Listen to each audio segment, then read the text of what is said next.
저는 아버지와 썩 사이가 좋지 않았습니다. 정확히 말하자면 제가 아버지를 좀 미워했습니다. 제 눈에 아버지는 고지식하고 가부장적인 것 같았거든요. 저는 하고 싶은 것도 많고 자유롭게 살고 싶었는데 말이죠. 아버지는 제 말에 반대를 많이 하셨습니다. 그래서 제가 더 고집을 부렸던 것 같네요. 아버지와 이렇게 부딪히기 시작한 건 아주 어릴 때부터였습니다. 나 오늘은 유치원에 공주 옷 입고 갈래요.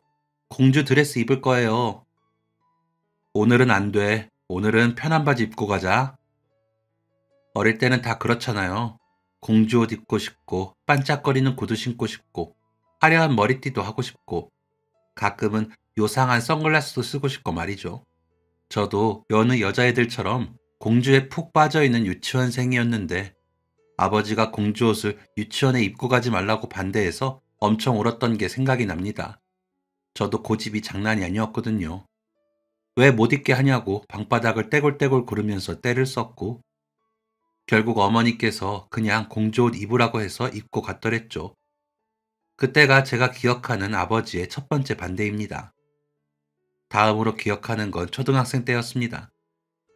막 초등학생이 되었던 1학년 때 같은 반이었던 친구가 있었습니다. 제 앞자리에 앉아있던 친구라서 금방 친해졌는데 어느 날 이 친구가 자기 교회에 오라고 하더라고요. 글쎄 교회에서 맛있는 떡볶이를 나눠준다고 하는 겁니다. 그날 곧장 집에 가서 부모님께 말했더니 역시나 아버지는 반대부터 하셨습니다. 안 돼. 그냥 집에 있어라. 떡볶이는 엄마가 더 맛있게 잘하잖아. 엄마한테 해달라고 해. 물론 어머니의 떡볶이가 맛있긴 하지만 밖에서 생소한 장소에서 친구랑 떡볶이를 먹는 게 훨씬 재밌잖아요. 그날도 깡깡 소리를 지르며 악을 썼고 결국 저는 그 주말에 떡볶이를 먹으러 갔습니다. 혼자서는 죽어도 안 된다는 아버지의 말씀에 어머니까지 같이 가긴 했지만 말이죠. 뿐만 아니었습니다. 제가 본격적으로 용돈을 받기 시작할 때였는데 초등학교 5학년인가 그랬던 것 같습니다. 친구들이 사먹는 불량식품이 있었는데 되게 특이했거든요. 흔한 사탕도 초콜릿도 아니고 어떤 과자였는데 지금은 잘 기억도 안 납니다. 아무튼 그게 먹고 싶어서 학교 끝나고 문방구에서 사서 밤에 몰래 방에서 먹으려는데 하필 아버지한테 딱 걸렸습니다. 딱 한 봉지만 먹겠다고 과자 들고 뛰는 저랑 어떻게든 못 먹게 하겠다고 달려오는 아버지와 한바탕 씨름을 했습니다. 뭐 결국엔 제가 도망 다니면서 입속으로 쏙쏙 넣어서 다 먹어치우긴 했지만요. 이렇듯 아버지와 저의 관계는 뭐랄까요? 창과 방패 같다고나 할까요? 어머니는 저희를 보며 이렇게 말하곤 했습니다. 고집 센 게 부녀가 아주 똑 닮았어. 고래 싸움에 새우등 터진다고 엄마만 고생이지. 내가 아빠를 닮았다고요? 아니거든요. 아빠가 너무 고지식한 거예요. 하나밖에 없는 딸인데 어떻게 다 반대를 해? 미영아, 다 너를 위한 거야. 네가 아직 어려서 뭘 몰라서 그래. 저는 인정할 수 없었습니다. 그냥 아버지는 제가 하는 게 다 못마땅하고 저를 못 믿어한다고만 생각했습니다. 이런 창과 방패의 싸움은 계속되었고 중학생 때 큰 사건이 하나 터지게 되었습니다. 중학교에 막 입학을 하게 되었고 수행평가로 50m 달리기를 했습니다. 제가 어릴 때부터 달리기 하나는 진짜 빠르긴 했거든요. 그때는 동네 애들끼리 모여서 동네 여기저기를 휘젓고 다닐 때잖아요. 땅 파고 놀고, 담 넘으면서 놀고, 나무도 올라타고 하면서요. 그때 항상 제가 대장 역할을 했습니다. 나를 따르라 하면서 동네 애들 다 데리고 다니면서 뜀박질을 하곤 했었죠. 활동적으로 놀아서 그런가 몸 쓰는 건 어렵지가 않더라고요. 달리는 것도 좋아했습니다. 운동신경이 있는 편인지 초등학생 때 줄넘기를 해도 항상 제일 잘했고 달리기도 반에서 제일 빨랐고 축구도 남자애들 못지않게 잘했습니다. 부모님께서도 그저 애가 운동신경이 좀 좋구나 하고 생각하실 뿐이었습니다. 그런데 중학교에서 체육선생님께서 제 재능을 알아봐 주셨습니다. 50m 달리기 수행평가를 마치고 쉬는 시간 종이 울리자마자 체육선생님이 저를 불렀습니다. 미영아, 너 되게 잘 달린다. 재능 있네. 육상 해볼 생각 없니? 육상이요? 응, 우리 학교에 육상부 몇 명 있거든. 투포환도 있고 높이뛰기랑 멀리뛰기도 있는데 단거리가 없네. 어때? 해볼래? 제가 뭔가에 재능이 있다는 걸 그때 처음 알았습니다. 그동안은 그저 떠들기 좋아하고 까불기 좋아하기만 했거든요. 딱히 공부를 잘하지도 않았고, 뭐 그림을 잘 그린다던가 피아노를 잘 친다던가 하는 재능은 없었습니다. 그런데 난생 처음 재능이 있다는 말을 들으니 엄청 기분이 좋더라고요. 그동안 뛰지 말라는 말만 주구장창 들어봤지 뛰라는 소리는 처음 들어서 더 신기했습니다. 육상부라고 하니 뭔가 멋있는 것 같기도 하고 친구들이 저한테 그거 스카웃 아니냐고 하니까 더 대단한 사람이 된 것 같았습니다. 설레이는 기분으로 집에 가서 부모님께 말씀을 드렸는데 안 된다. 역시나였습니다. 잠시나마 기대했던 제가 바보였습니다. 아버지는 이번에도 역시 반대를 하셨습니다. 그땐 그냥 미운 정도가 아니라 진심으로 속상했습니다. 딸이 재능 있다고 하는데 반대를 하다니 아버지는 대체 왜 그럴까 싶었죠. 너무나도 단호한 아버지의 말에 상처를 받아서 눈물이 고이고 있는데 어머니가 어쩔 줄 몰라 하면서 아버지를 말렸습니다. 아유, 해보지도 않고 왜 그래요? 미영이 속상하게. 선생님이 재능 있다고 하실 정도면 잘하는 것 같은데 한번 시켜보면 어때요? 아버지는 식사하시다 말고 젓가락질을 거칠게 내려놓으며 인상을 쓰셨습니다. 여자가 무슨 운동이야? 게다가 육상? 그게 어디 쉬운 줄 알아? 공부할 시간도 부족한 판에 운동은 무슨 운동? 운동해서 뭐 해 먹고 살려고? 삔박질해서 나중에 뭐 해서 돈 벌 건데? 그 말 듣자마자 지금까지 설레었던 제 감정이 다 하찮게 느껴졌습니다. 너무 속상해서 아버지한테 처음으로 고래고래 소리를 질렀습니다. 엉엉 울면서 뭐라고 했는지 잘 기억도 안 납니다. 해보지도 않고 어떻게 아냐고. 아버지는 딸이 하고 싶다는데 그거 하나 시켜주는 게 그렇게 어렵냐고 했던 것 같습니다. 밥을 한 끼라도 안 먹으면 배에서 천둥이 치는 제가 그날은 도저히 목구멍으로 밥이 안 넘어가서 그냥 방으로 들어갔습니다. 서러워서 눈물이 쏟아지는 동시에 이렇게 생각했습니다. 무조건 하겠다고. 어떻게든 해서 보란 듯이 잘 해낼 거라고 생각했습니다. 아버지가 뭐든지 뚫을 수 있는 칼이라면 저는 뭐든지 막을 수 있는 방패였으니까요. 결국 저는 다음날 아침부터 학교에 1시간씩 일찍 갔습니다. 이른 아침에 가면 텅텅 빈 운동장을 육상부가 열심히 달리고 있었죠. 그 모습이 엄청 멋있어 보였습니다. 다른 사람들은 하품하며 비척비척 학교에 오는데 저희는 운동하고 있으니까 뭔가 열심히 사는 기분이랄까. 그 나이엔 멋있는 게 최고잖아요. 저도 그런 멋있는 사람이 되고 싶어서 열심히 달렸습니다. 다리가 후들거려서 운동장에서 넘어지기도 했고, 공복에 뛰어서 배가 꼬이기도 했고, 아침부터 뜨거운 햇빛에 땀이 줄줄 나기도 했지만, 그만큼 재밌던 적이 없었습니다. 뛰는 내내 너무 신이 날 지경이었습니다. 그렇게 열심히 달리고 또 달리던 어느 날 대회가 잡혔습니다. 근처 몇 학교의 육상부가 모여서 경기를 한다고 하더라고요. 첫 경기라서 엄청 긴장이 되었습니다. 경기를 일주일쯤 앞둔 어느 날 학교에 가려고 하는데 어머니께서 제게 작은 쇼핑백을 내미셨습니다. 이거 가져가, 미영아. 이게 뭔데요? 봉투를 열어보니 그 안에는 다름 아닌 스파이크가 있었습니다. 달리기 할 때 신는 신발이 있거든요.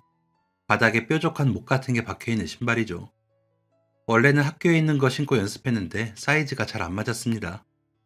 그런데 드디어 제 개인 스파이크가 생긴 거였죠.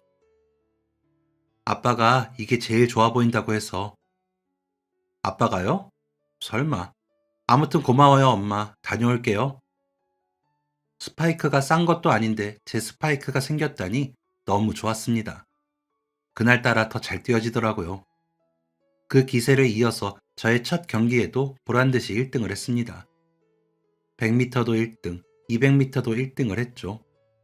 선생님께서 무척 기뻐하셨고 다음엔 시대회를 나가보자고 하셨습니다. 작은 대회였지만 처음 해본 1등이라서 너무 행복했습니다. 다음 날 학교에 갔더니 친구들이 몰려와서 대단하다고 축하를 해줬고 학생회에서 제 이야기를 학교 신문에 기사로 실어줘서 난생 처음 학교 신문에도 나와봤습니다. 기분이 좋은 동시에 다음 시 대회에서 더 잘해야겠다는 부담감이 생겼죠. 무언가를 그렇게 열심히 한 건 처음이었습니다. 아침에 1시간 일찍 학교에 가던 걸 2시간 일찍 가서 남들보다 2배로 뛰었습니다. 마치 달려라 하니에 나오는 하니처럼 계속 뛰었습니다. 그렇게 노력한 덕분이었을까요? 저는 시대회에서도 1등을 하게 되었습니다. 쟁쟁한 실력자들을 제치고 얻은 값진 1등이었습니다. 이번엔 학교 신문이 아니라 지역 신문에 제 기사가 나왔습니다. 신문사 기자님이 그때 몇 가지 질문을 해서 정신없는 와중에 얼렁뚱땅 대답을 했는데 그 내용도 기사에 올라왔더라고요. 너무 신기해서 기사를 보고 또 봤습니다. 엄마, 저보고 유망주래요. 제가 그렇게 잘 달리나 봐요. 그러게, 우리 미영이 정말 대단하네. 엄마가 오늘은 소불고기 했어. 신문에도 나온 영광스러운 날인데 기념해야지. 여보, 당신도 미영이한테 한마디 해줘요. 얼마나 기특해요, 우리 딸. 아버지는 헛기침을 하며 고개를 돌렸습니다. 그러면서 뭐 대단한 거라고 하더라고요. 아무렴 상관없었습니다. 저는 아버지의 반대를 무릅쓰고 달리기를 시작했고 그 결과 대회에서 상도 받는 유망주가 되었으니까요. 평생 이렇게 달리기만 하면 참 재밌겠다고 생각했습니다. 보란 듯이 잘 해내고 싶은 욕심이 있었습니다. 그렇게 중학교 1학년 때 시대회를 시작으로 2학년, 3학년 때도 각종 대회에서 제 실력을 뽐냈습니다. 저도 사람인지라 매번 1등을 하진 못했지만 그래도 항상 수상을 하며 증명해 보였습니다. 그러던 어느 날 체육 선생님께서 물어보시더라고요. 미영아, 네 실력 정도면 체육고에 갈 수 있을 것 같은데 준비해보는 게 어떻겠니? 체육고등학교라니 이름만 들어도 설레었습니다. 그날 곧장 부모님께 가서 체육고에 가고 싶다고 준비할 거라고 말씀드렸고 예상대로 아버지께서 심하게 반대하셨습니다. 체육고등학교라니 거기가 어딘지 알고 간다고 하는 거니? 집에서 멀고 훈련이다 뭐다 해서 기숙사 생활도 해야 할 거 아니야. 그건 알고 간다고 하는 거야? 게다가 학비는 또 얼마나 비싼지 알아? 아빠는 내가 하는 거 다 마음에 안 들죠? 운동 안 하고 공부해도 고등학생 되면 학원비로 돈 많이 나간다는데 저는 학원 안 다니고 학교만 다니면 되잖아요. 아버지는 그냥 일반고 가서 대학이나 갔지 무슨 육상을 한다고 하냐고 하셨습니다. 제게는 아버지의 말씀이 그저 고지식하게 들릴 뿐이었습니다. 어머니와 결혼 전 첫 입사한 회사를 한결같이 쭉 다니신 회사원인 아버지가 너무 틀에 박힌 고정관념을 가지고 계신다고 생각했습니다. 월급 나오는 회사가 제일 좋고 안정적이라고 생각하시는 분이니까요. 저는 아버지의 틀에 들어갈 생각이 없었습니다. 그래서 아버지가 뭐라고 하든 체육고 준비를 강행했습니다. 부지런히 뛰고 또 뛰고 운동을 했습니다. 제가 열심히 하는 모습을 보이니까 아버지도 더 뭐라고 안 하시더라고요. 하지만 제가 너무 자만했던 걸까요? 그 해에 단거리 지원자가 유독 많았고 달리기 기록은 좋은데 그에 반해 다른 체력 테스트가 상대적으로 약했던 저는 체육고 입시에서 떨어지게 되었습니다. 그날의 충격이 아직도 생생합니다. 3년 내내 잘 달린다는 소리만 듣고 살았는데 그토록 기대했던 체육고에 떨어지다니 세상이 무너진 것만 같았습니다. 어쩌면 나는 그렇게 잘 달리는 게 아니었을지도 모른다는 생각부터 애매한 채 재능까지 원망스러웠습니다. 아침에 좀 더 뛸 걸 그랬나? 다른 체력 훈련을 더 할 걸 그랬나? 수도 없이 생각했습니다. 16년 인생에 처음 맛본 큰 시련이었습니다. 아버지는 이왕 이렇게 된 거 일반 고등학교에 가서 공부 열심히 해서 대학을 가라고 하셨습니다. 요즘 이공계에 어떤 과가 인기가 많더라. 어디 대학에 어떤 과가 괜찮더라 하시면서 또 고리타분한 이야기를 하길래 방으로 휙 들어가 버렸습니다. 문을 쾅 닫자 어머니가 놀라서 따라 들어오셨죠.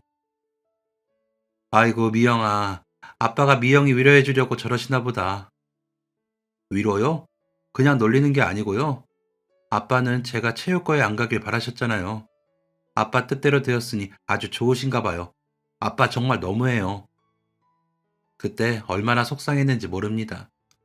그냥 고생했다 한마디 해주면 될 것을. 그런 게 위로라면 100번이고 사양인걸요.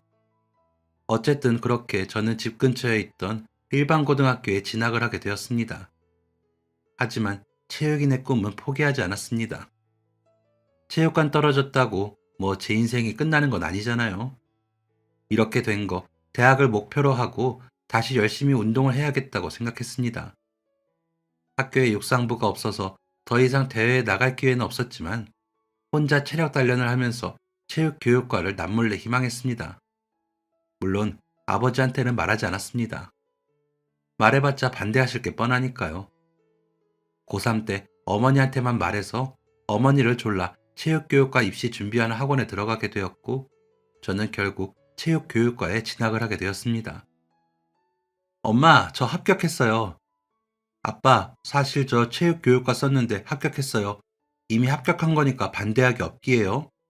저 지금 너무 좋으니까 잔소리도 안 돼요. 알겠죠? 저 진짜 열심히 다닐게요. 성적도 잘 받고 운동도 꾸준히 하면서 잘 다닐게요. 아버지가 뭐라 말하기도 전에 제가 와다다 쏟아내니 아버지도 고개를 저으셨습니다. 그 순간만큼은 정말 하늘을 날아갈 것처럼 기뻤습니다. 뭐든지 할 수 있을 것 같았습니다. 저는 아버지께 약속드린 대로 열심히 학교를 다녔습니다. 수업도 꼬박 잘 나가고 성적도 잘 받고 그러면서 아르바이트도 했습니다. 말씀드렸다시피 아버지가 워낙 고지식한 분이라 20살 되면 용돈은 일절 없다고 하셨거든요. 아버지도 다 그렇게 컸다면서 말이죠. 그깟 용돈쯤 내가 벌면 되지 했지만 남의 돈 버는 게 진짜 힘든 거라는 걸 그때 처음 알게 되었습니다. 다리가 퉁퉁 붓도록 하루 종일 서서 정신없이 일해도 밥 몇 끼 먹으면 홀랑 사라져 버리더라고요. 막상 중요한 일 있을 때는 돈이 없고 말이죠. 경제관념이 없어서 용돈 받으며 쓰기 바빴는데 돈 버는 게 쉽지 않다는 걸 알게 된 이후로는 난생 처음으로 스스로 적금도 들고 저축이라는 것도 조금씩 하기 시작했습니다.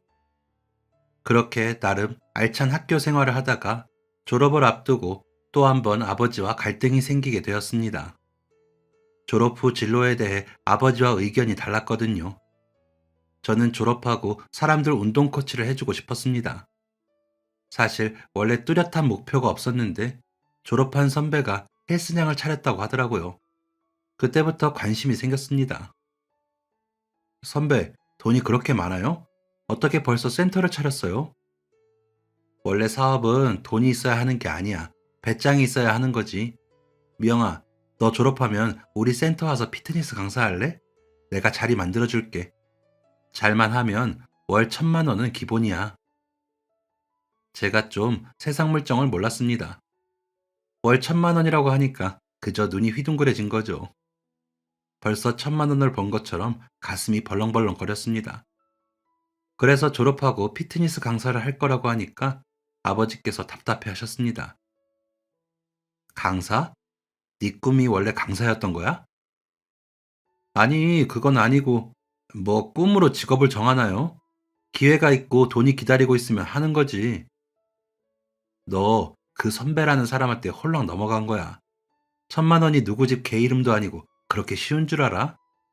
체육교육과를 나왔으면 임용을 봐서 선생님을 하던가 아니면 관련된 회사를 들어가던가 그것도 아니면 아빠 그만 좀 해요. 아빠 눈에는 공무원, 직장인 아니면 다 불안하고 형편없어 보이죠? 이건 제 인생이에요. 그러니까 결정도 제가 할 거라고요. 아빠는 더 이상 신경 쓰지 마세요. 그땐 아버지의 말이 그저 답답한 소리처럼 들렸습니다. 월급 따박따박 나오는 안정적인 직업을 선호하시는 분이니까요.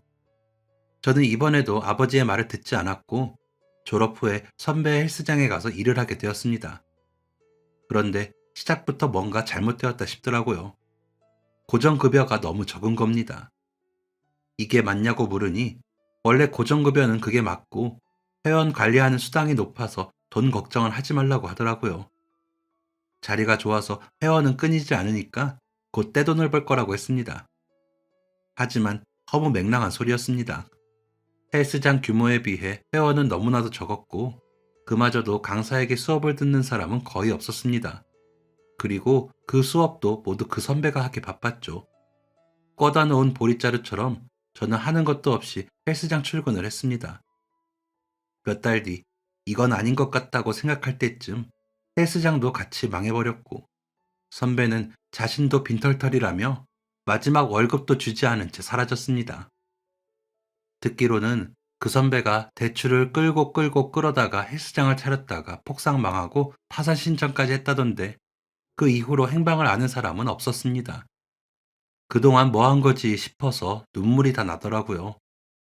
잘 알지도 못하고 돈 많이 번다는 얘기에 홀랑 따라 나선 제가 너무 한심하고 바보 같았습니다.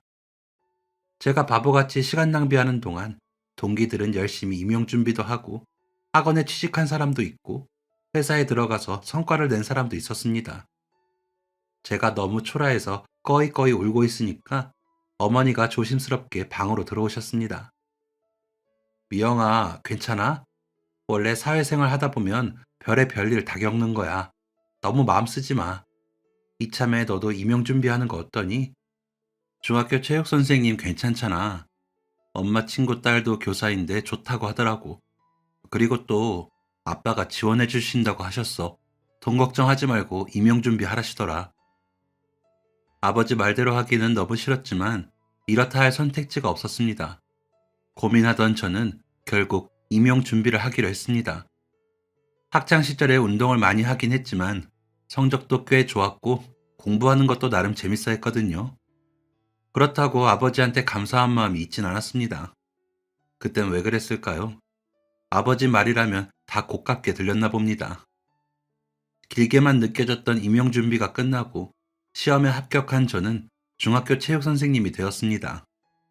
솔직히 말하면 처음엔 교사라는 직업에 대해 큰 흥미가 없었습니다. 왠지 지루할 것 같고 분위기도 딱딱할 것 같고 애들도 말 안 들을 것 같았거든요. 그런데 막상 해보니까 그렇지만은 않더라고요. 재밌는 선생님들도 많이 있었고 애들도 진짜 귀엽고 예쁘고 일의 보람도 느꼈습니다. 틀에 박힌 공무원은 저랑 거리가 멀 줄 알았는데 의외로 저랑 딱 맞더라고요. 규칙적인 업무 시간도 좋고 선생님이랑 애들이랑 소통하는 것도 재밌었고요. 운동하는 거 다음으로 재밌는 일을 찾은 기분이었습니다. 그렇게 제 직업에 만족하면서 일을 하던 어느 날 대학 동기한테 오랜만에 연락이 왔습니다. 미영아, 너 소개팅 안 할래? 소개팅? 갑자기 무슨 소개팅이야? 일하다가 알게 된 사람이 있는데 내 SNS에서 네 사진을 봤나 봐. 만나보고 싶다는데 어때? 딱히 만나는 사람도 없기도 했고 연애 안 한 지도 좀 돼서 그냥 가볍게 만나봐야겠다 생각했습니다. 그렇게 며칠 뒤에 남자를 만나게 되었는데 나쁘지 않았습니다. 사업을 한다고 하더라고요. 마케팅 회사를 운영하고 있는 대표인데 저보다 겨우 3살 많았습니다. 진짜 열심히 살았구나 생각했죠. 말할 때 자신감도 있고 일에 대한 열정도 있는 것 같고 성격도 시원시원했습니다. 꾸밈없이 솔직한 저랑 잘 맞는다고 생각했습니다. 돈을 좋아하고 물욕이 있어 보이긴 했지만 그냥 돈이 많으면 그럴 수도 있겠다 싶었죠. 만나는 동안에도 비싼 음식점도 많이 데리고 가고 여행 가서도 비싼 호텔을 예약하곤 했습니다. 그렇게 1년 정도 만남을 이어가다 보니 자연스럽게 결혼 얘기가 오가게 되었습니다. 제가 그때 20대 후반이기도 했고 어느 정도 자리도 잡혔으니까요. 양가 어른들한테 인사드리자는 얘기 나오고 나서 남자친구가 저에게 이런 질문을 했습니다. 미영아, 너 모아둔 돈은 얼마나 있어? 제가 20살 되고 대학 다니면서 알바했을 때 돈 버는 게 쉽지 않다고 생각했다고 했잖아요. 그때부터 습관적으로 돈을 아끼게 되더라고요. 꼭 필요한 일 아니면 안 쓰고 저축도 꽤 많이 했고요. 자취도 안 하고 부모님 댁에서 지내다 보니까 그때 모아둔 돈이 몇 천만 원 있었습니다. 제 얘기 듣고 남자친구 얼굴에 미소가 번지더라고요. 다행이다. 그럼 결혼하는데 문제 없겠네. 오빠는 얼마나 모아뒀는데? 나, 나 많이 모았지. 그런데 내 돈이 지금 회사에 묶여 있어서. 그런데 뭐 결혼하면 내 돈이 다 미영이 돈이고 그런 거잖아. 그게 뭐가 중요해? 그땐 왜 그 말을 이상하게 생각하지 못했을까요? 지금 생각해보면 말도 안 되는 소리인데. 아무튼 저희 부모님께 남자친구를 소개하기로 했습니다. 예상대로 어머니는 엄청 좋아하셨습니다. 어머, 너무 궁금했는데 드디어 볼 수 있는 거야? 여보, 미영이가 언제 이렇게 커서 결혼할 사람을 다 데려오네요. 우리 집에 사위가 들어오다니 너무 신기하다. 사위는 무슨 사위? 만나봐야 하는 거지. 아버지는 언제나처럼 못마땅해 하시는 표정이었습니다. 그래도 설마 딸이 결혼한다는데 그것도 반대하시진 않겠지 생각하면서도 조금은 불안했습니다. 그래도 딸 앞날이 달린 건데 회방을 놓기야 하시려나 생각하다 보니 어느새 남자친구를 소개받는 날이 다가왔습니다. 남자친구가 첫 만남은 좋은 곳에서 대접하고 싶다고 해서 유명한 한정식집을 예약했습니다. 저희 네 사람만 들어갈 수 있는 룸까지 잡아서 조용하게 식사를 시작했습니다. 어머니는 남자친구에게 이것저것 궁금하셨던 것들을 물어보셨습니다. 언제부터 만났냐? 우리 미영이가 뭐가 좋냐? 취미생활은 뭐냐? 부모님은 건강하시냐? 이런 것들이요. 아버지는 별 말씀이 없으시길래 안심하고 있었는데 가만히 계시다가 갑자기 진지한 표정으로 질문을 하시더라고요. 한다는 사업에 대해서 좀 구체적으로 말해줄 수 있나? 어떤 회사랑 거래를 하고 있는지, 사업 규모는 어느 정도인지, 아, 직원은 몇 명이나 있나? 사무실은 어디 있다고 했지? 다음에 한번 가보고 싶은데 괜찮겠나? 순간 머릿속이 펑 터지는 기분이었습니다. 듣다 못해서 제가 소리를 질렀습니다. 아빠, 지금 뭐 하세요? 이 사람 면접 봐요? 그게 무슨 무례한 질문이에요? 중간에 낀 남자친구는 어쩔 줄을 몰라 하면서 아버지와 저를 말렸습니다. 아, 나는 괜찮아, 미영아. 아버님, 다음에 저희 사무실 오시면 제가 다시 자세히 설명드리겠습니다. 그렇게 감정이 상한 채로 식사 자리는 마무리되었습니다. 남자친구를 보내고 부모님과 집에 가는 내내 한마디도 하지 않았습니다. 입을 여는 순간 눈물이 터질 것 같아서 꾹 참았습니다. 그리고 그 응어리는 집에 가서 폭발하고야 말았습니다. 아버지께 따졌습니다. 이제는 하다 결혼까지 반대하려고 하냐고요. 남자친구가 뭘 어쨌다고 그렇게 무례하게 질문을 하는 거며 왜 식사 내내 표정이 좋지 않았냐고 물었습니다. 너무너무 속상해서 눈물을 펑펑 쏟으면서 울분을 토해냈습니다. 어른들이 있는 식사 자리에서 숟가락 먼저 드는 것도 그렇고 아까 보니 직원한테도 예의 없이 행동하던데 그런 사람을 어떻게 믿겠니? 사람이 진솔하지도 못한 것 같고 말하는 것도 두루뭉술하게 넘기는 습관도 있고 진중하지 못한 사람 같더구나.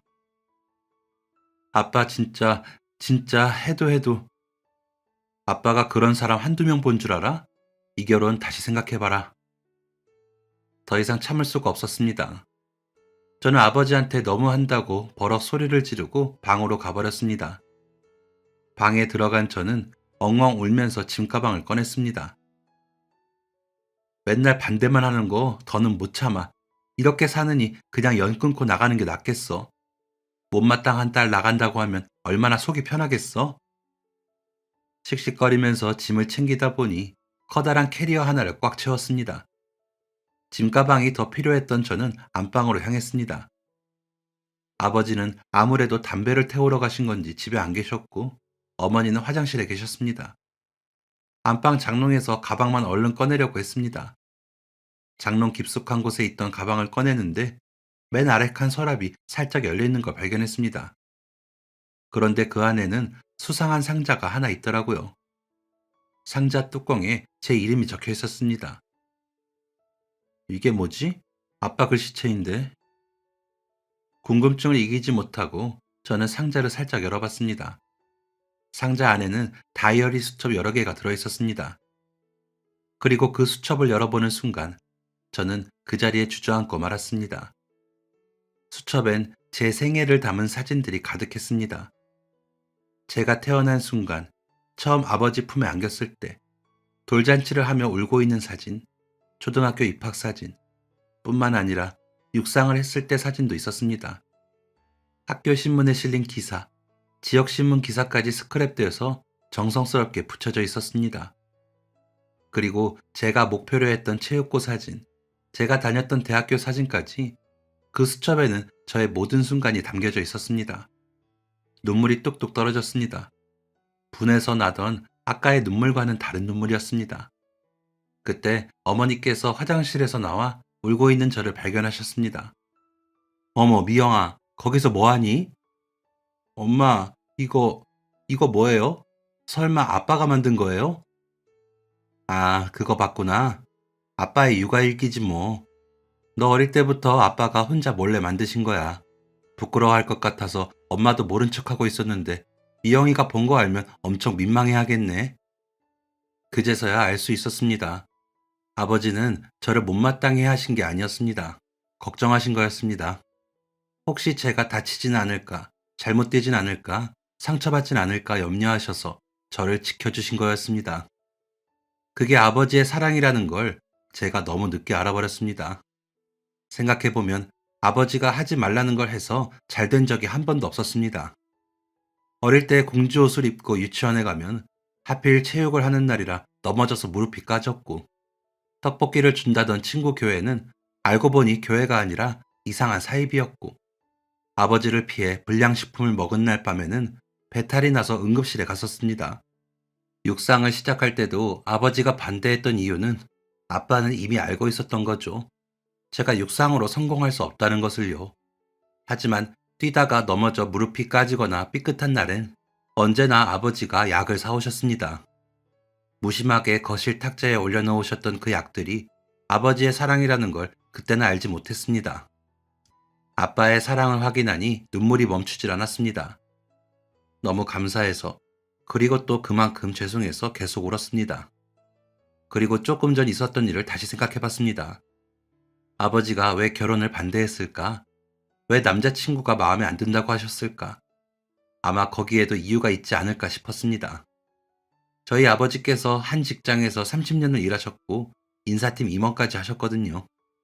지금까지 회사 면접에서 사람들을 수천 명은 만나셔서 그런가 사람 보는 눈이 남다르셨습니다.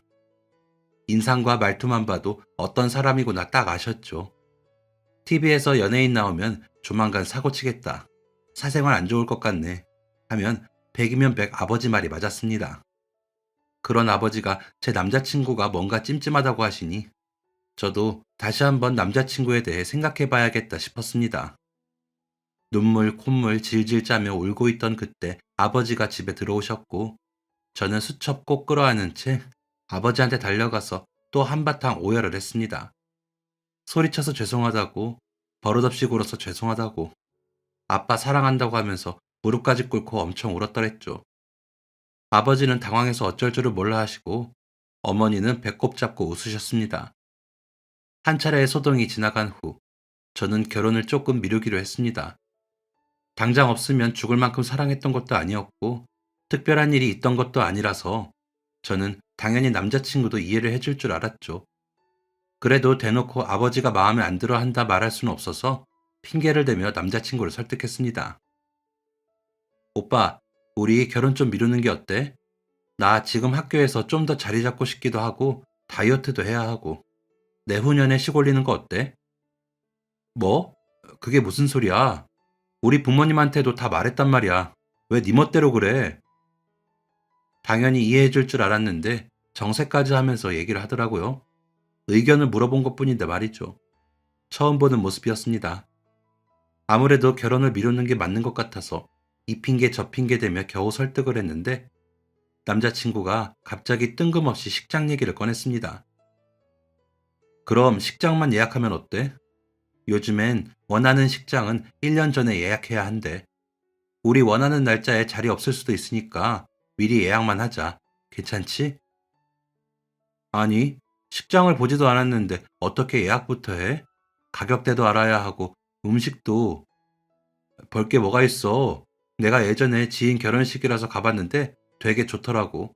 호텔이야, 호텔. 내가 연락해서 예약해볼게. 오빠 믿지? 남자친구는 적극적으로 예식장 사진도 보여주면서 예약만 해놓자고 했습니다. 그렇게까지 나오니까 저랑 정말 결혼을 하고 싶구나 생각했죠. 심지어 저한테 말하고 며칠 뒤에는 혼자 식장에 가서 상담을 받고 왔다고 했습니다. 음식이 얼마고, 꽃은 어떻게 해주고, 주차는 또 어떻고 이것저것 설명을 하는데 진심인 것 같았습니다. 그래 뭐 예약만 하는 게 뭐 큰일이라도 날까 싶어서 알겠다고 했습니다. 그래 알겠어. 그런데 예약금 필요하지 않나? 얼마래? 그치. 거기 예약이 쉬운 것도 아니고 예약금 당연히 있어야지. 안 그래도 물어보니까 예약금 2천만 원이래. 순간 너무 놀라서 소리를 질렀습니다. 무슨 식장 예약만 하는 게 2천만 원씩이나 해요. 말도 안 된다고 생각했습니다. 꼭 거기서 해야 되는 거야? 눈 좀 낮춰서 다른 식장 알아보자. 거긴 너무 비싼 것 같아. 원래 좋은 호텔은 다 이 정도 해. 나 사업해서 거래처에서 많이 오니까 하객 수도 많고 또 나도 위치가 있는데 그 정도는 해줘야지. 그리고 축의금으로 다 채워질 거야. 오빠가 다 알아서 할게, 미영아. 사업하면 다 그런 곳에서 해야 하는지 이해도 안 되고 너무 부담이었지만 남자친구가 너무 원하니까 일단 알겠다고 했습니다. 그런데 갑자기 저한테 돈을 달라고 하는 게 아니겠어요? 내가 그때 말했던 것처럼 회사에 돈이 좀 묶여 있어서 식장 예약만 미영이 돈으로 하자. 어차피 결혼하면 내 돈이 다 미영이 돈인데 괜찮지? 이게 맞는 건가 싶더라고요. 원래 다 이렇게들 결혼하는 건지도 모르겠고 거기서 또 그건 안 되겠다고 하는 것도 웃긴 것 같더라고요. 그래서 결국 제 돈으로 식장 예약을 하기로 했습니다. 예금에 묶여있던 돈이라 돈을 빼야 해서 그 다음 주에 남자친구한테 돈을 주기로 했죠. 그렇게 큰 돈을 한 번에 쓰는 게 처음이기도 하고 이게 맞는 건지 조언이 필요해서 아버지한테 슬쩍 얘기를 꺼내봤습니다. 얘기를 들은 아버지의 인상이 엄청 구겨졌죠. 미영이 너 혼자 2천만 원을 다 내라고 했다고? 땡전 한 푼이 없대? 그게 무슨 회사에 돈이 묶여 있다고 하더라고요. 아무리 그래도 그렇지. 지금까지 모아둔 돈은 있을 거 아냐? 그쪽 부모님도 안 만나봤어? 아무리 요즘 젊은 사람들 빠르다지만 인사도 안 드리고 식장 예약부터 하는 건 아닌 것 같다. 그쪽 부모님 만나보고 상견례까지 한 다음에 식장 예약해라. 매번 아버지의 말을 거역하던 저였지만 이번 일만큼은 아버지의 말을 들어보기로 했습니다. 조심해서 나쁠 건 없으니까요. 남자친구한테 부모님 먼저 뵙자고 하니까 부모님께서 외국에서 들어오시는데 시간이 걸린다고 이러다가 식장 예약 못하면 어떡하냐고 하더라고요. 그럼 다른 날짜에 하면 되지 않겠냐고 달랬는데도 남자친구는 계속 불만을 토해냈습니다. 그러더니 급기야 저한테 화를 내기 시작하더라고요. 연애하는 1년 동안 저한테 화를 낸 적은 없었습니다. 다른 사람한테 화내는 건 봤어도 그 대상이 제가 될 거라는 생각은 왜 못했을까요? 있는 짜증, 없는 짜증을 다 내면서 저한테 화를 내는 모습을 보는데 정이 뚝뚝 떨어졌습니다. 막 화를 내던 남자친구가 혼잣말로 중얼거렸습니다. 아휴, 진짜 열받아 죽겠네. 그깟 2천만 원 갖고 오는 게 뭐가 힘들다고. 진짜 그지 같네. 제가 잘못 들었나 했습니다. 어떻게 결혼 생각하는 여자친구한테 거지라는 말을 할 수가 있어요? 저도 못 참고 같이 소리 지르면서 싸웠고 결국엔 생각할 시간을 갖자고 했습니다. 바로 다음 날 남자친구가 미안하다고 하며 문자하고 전화하고 찾아왔지만 사과를 받아주진 않았습니다. 이 사람하고 결혼하는 게 맞나? 정말 진지하게 생각해 봐야겠다 싶었거든요. 그렇게 보름이 지난 어느 날이었습니다. 남자친구를 소개해줬던 동기한테 오랜만에 연락이 왔습니다. 미영아, 너 혹시 그 사람 아직 만나? 지금은 싸우긴 했지만 어쨌든 만나고 있는데 왜? 동기가 놀라지 말라며 제 남자친구의 숨은 진실을 얘기해줬습니다. 남자친구가 여러 회사를 상대로 사기를 치고 있다는 소식이었습니다. 남자친구가 마케팅 회사를 운영하고 있다고 했잖아요. 주로 기업들 홍보 대행을 해주고 있었는데 돈을 받아놓고서는 홍보를 안 해줬다는 겁니다. 거래처에는 홍보를 했다고 하면서 거짓으로 만들어진 자료를 보여주고 돈만 챙긴 거였죠. 거짓말은 오래가지 못하고 들통이 났고 사실을 알게 된 회사들이 남자친구를 찾고 난리가 났다고 했습니다. 저는 사실을 확인하기 위해 남자친구한테 전화를 걸었습니다. 그런데 글쎄 없는 번호라고 나오더라고요. 남자친구 집에 가보니 이미 짐도 다 빼고 사라진 상태였습니다. 마지막으로 남자친구 사무실에 가보기로 했습니다. 그동안 만나면서 사무실은 한 번도 가본 적은 없었거든요. 아버지랑 같이 명함에 적힌 주소로 찾아가 봤는데 저희를 반겨주는 건 먼지 쌓인 사무실이었습니다. 분명 직원을 2, 30명 쓴다고 했는데 사무실은 2, 30명이 들어가기엔 너무나도 작았고 책상 몇 개에 낡은 의자 서너 개가 전부였습니다. 가만히 둘러보시던 아버지가 책상을 만지며 말씀하셨습니다. 이 먼지 좀 봐라. 아예 쓰질 않았나 보구나. 파면 팔수록 남자친구의 지저분한 거짓말들만 알게 되었습니다. 남자친구 부모님이 외국에 있다는 것도 거짓말이었고 출신 학교도 거짓말이고 전부 다 거짓말이었습니다. 저는 대체 1년 동안 뭘 한 건지 누구랑 연애를 한 건지 혼란스러운 동시에 아버지께 너무 감사했습니다. 그런 사람을 믿고 결혼을 했으면 어쩔 뻔했어요. 행여나 결혼식장 예약금이라고 2천만 원을 주기라도 했으면 상상하기도 싫습니다. 남자친구는 끝까지 연락이 닿질 않았습니다. 아마 도망 다니고 숨어 살기 바빴겠죠.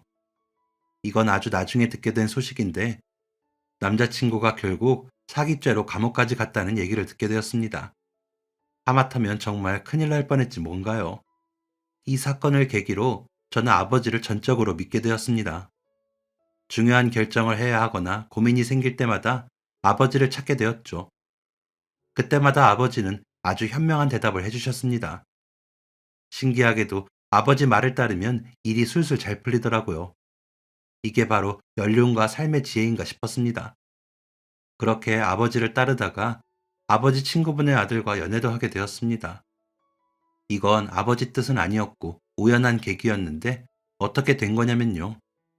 제가 아버지와 사이가 좋아지면서 주말에 종종 부모님하고 시간을 보냈거든요. 단풍 구경도 가고 꽃 구경도 가고 드라이브도 가면서요.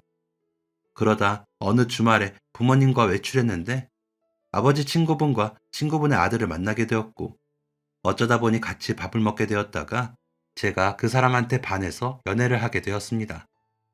이번엔 바보같이 속지 않으려고 만남에 진지하게 임했는데 너무너무 좋은 사람이더라고요. 항상 저를 우선에 두고 챙겨주는 다정함이 좋았고 성실하고 부지런한 성격도 마음에 들었습니다. 그리고 아버지도 그 사람을 굉장히 마음에 들어 하시더라고요. 믿을 만한 사람이라고 생각했습니다. 또 제가 많이 좋아했고요. 양쪽 어른들 모두 저희가 부부가 되는 것을 축하해 주셨고 그렇게 저희는 축복 속에 부부가 되었습니다.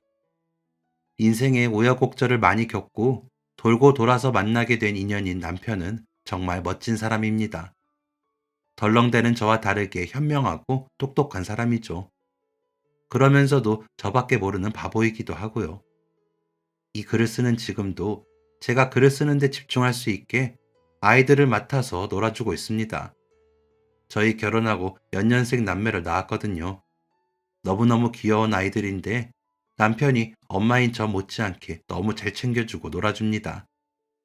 그리고 저희 부부만큼이나 저희 아이들을 사랑하는 사람이 또 있었으니 바로 저희 아버지입니다.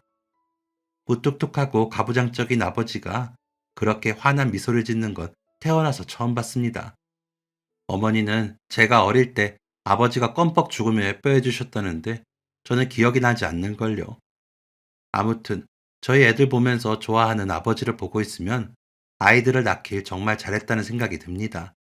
그리고 그와 동시에 아버지 말을 듣기를 잘했다는 생각도 들고 제게 이토록 현명한 아버지가 있어서 정말 감사하다는 생각도 듭니다. 아버지가 있었기에 지금처럼 안정적인 직장에서 일을 할 수가 있었고 좋은 사람을 만나 행복한 가정을 꾸리게 되었습니다. 가끔은 아버지가 저를 사랑하신다는 걸 너무 늦게 알아 죄송하다는 생각도 듭니다. 제가 그런 마음을 아버지께 말하면 아버지는 항상 내가 부족해서 그런다 라고 하시며 쑥스러워 하십니다.